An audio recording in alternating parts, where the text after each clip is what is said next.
Protein. How much do you need? That has to be the number one diet-related strength training question.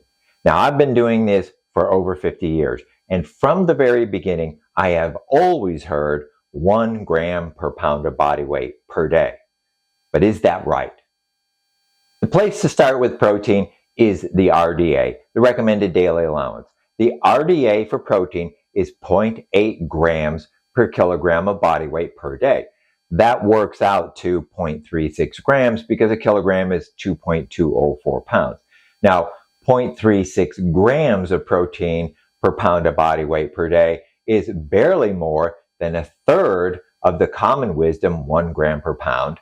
But it is well known that the RDA is only what's required to prevent clinical deficiency. And clinical deficiency means you have clinical signs, you have a medical condition of insufficient protein intake. It's long been known that for optimal health and performance, you actually need more than the RDA. Substantial evidence indicates that protein intakes higher than the current RDA can be an important strategy to help promote healthy aging, weight management, and athletic performance. Protein quality, per meal dose, and timing are also important considerations in practice. Current evidence suggests that intakes of high-quality protein in the range of 1.2 to 1.6 grams per kilogram per day is a more ideal target to achieve optimal health outcomes in adults. So that 1.2 to 1.6, that works out to 0.55 to 0.73 grams per pound per day of body weight. Now, that is not 1 gram per pound, but we're up to over twice the RDA, and that's without even getting specific to something like high-intensity strength training or other forms of athletics. The ISSN, that's the International Society of Sports Nutrition, suggests that the majority of exercising individuals should aim for 1.4 to 2.0 grams per kilogram per day, though it notes some preliminary evidence that higher doses, even above 3 grams per kilogram per day, might help build muscle. A major meta-analysis in 2018 concluded that muscle and strength building gains max out at around 1.6 grams per kilogram per day on average. So now we're up to as high as 0.91 grams per pound per day, with the suggestion that you might even go up to 1.4 grams per kilogram per day and see some benefit from that. Now, there is the meta-analysis. That the meta-analysis means somebody looked at a whole bunch of studies, and the conclusion there that was on average 1.6 grams per kilogram per day, which is the 0.73, but that is still more than twice the RDA. So with all these studies saying, well, protein intake, higher protein intake helps, is there any downside? Can you get too much protein? The International Society of Sports Nutrition, in its official position stand on protein and exercise, is unequivocal. No controlled scientific evidence exists indicating that increased intakes of protein pose any health risks in healthy, exercising individuals. Moreover, the position stand cites a series of studies led by Jose Antonio, the co-founder of the ISSN, in which athletes consumed as much as 4.4 grams of protein per kilogram of body mass each day, more than 5 times the recommended daily allowance of 0.8 grams per kilogram per day without any ill effects. Now, for those of you who want to know what 4.4 grams of protein per kilogram of body weight per day or 2 grams per pound of body weight per day is, that is the equivalent of 4 pounds of 95% lean beef every day. That is not a diet, that is a job. Now, everything so far has been talking about healthy individuals. And when we're talking about protein generally, in terms of a possible risk factor, the issue is always going to be the kidneys, because the kidneys have to filter all that extra nitrogen. They have to filter it out of the blood and excrete it from the body. That is the concern supposedly with healthy individuals. We don't see that.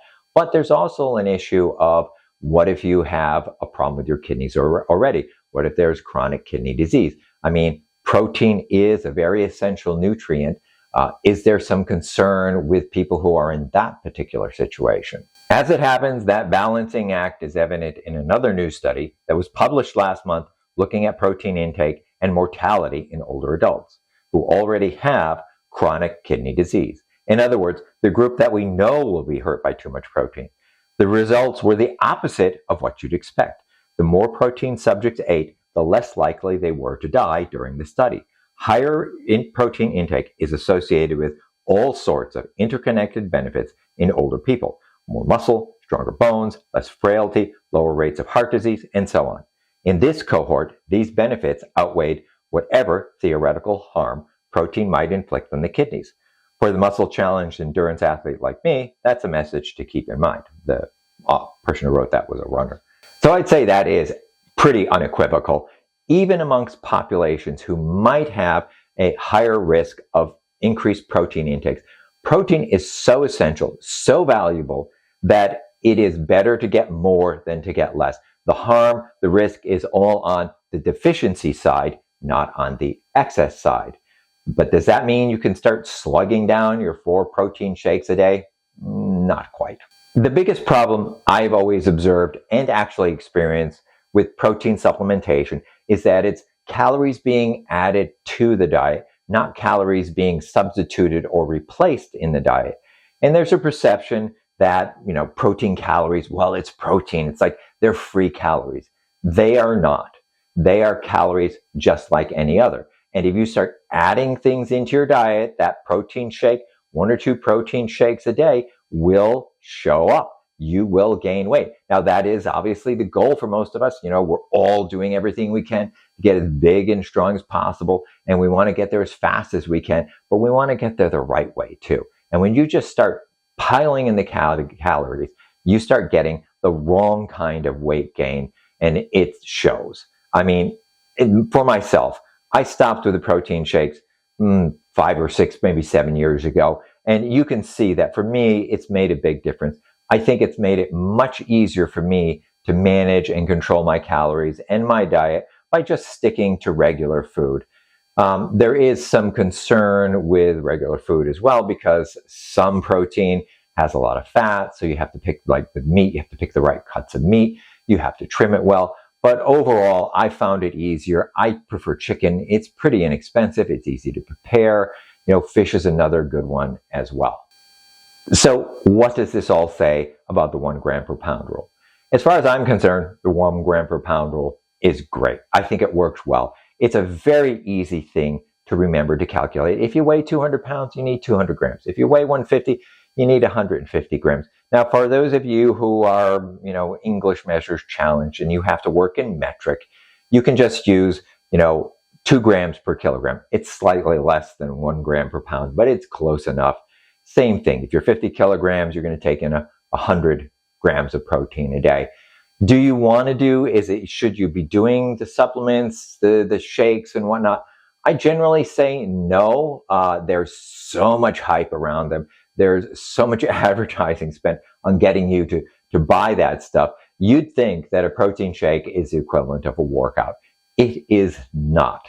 And another concern I have with protein shakes, I see so many people who are starting out and they're walking into the gym and they're 30, 40, 50 pounds overweight. And what are they doing the first day they get there? They're getting a protein shake. You do not need another source of calories.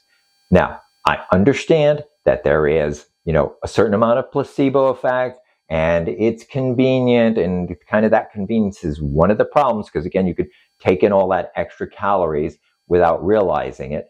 But, it's a personal kind of thing. If it works for you, I'm all for it. If you like the food route, I'm all for that. The thing that you have to remember, or what you want to do in all cases, get your 1 gram per pound. There's nothing but upside to doing it, and manage your total calories, and you'll be fine. Enjoy the video? Let me know. Please like, comment, share, and subscribe.